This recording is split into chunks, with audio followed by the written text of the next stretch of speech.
अस्सलामु अलैकुम बच्चों, आज हम एक अजीम कहानी सुनेंगे, हज की कहानी।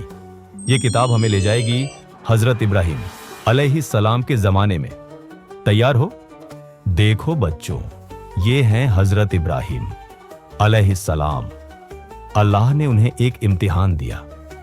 अपनी बीवी हाजरा अलैहिस्सलाम और छोटे बच्चे इस्माइल अलैहिस्सलाम को इस उजड़े सहरा में छोड़कर जाना।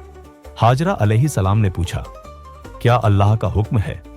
इब्राहिम अलैहिस्सलाम ने कहा, हाँ। तो हाजरा सलाम ने मुस्कुराकर कहा, फिर अल्लाह हमें जरूर बचा लेगा।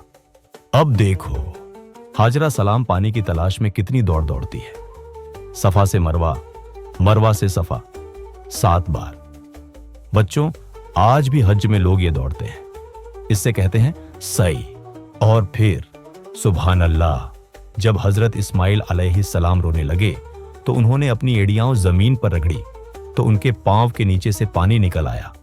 यह था जमजम का पानी जो आज भी मक्का में मिलता है। हजरत इस्माइल सलाम बड़े हुए।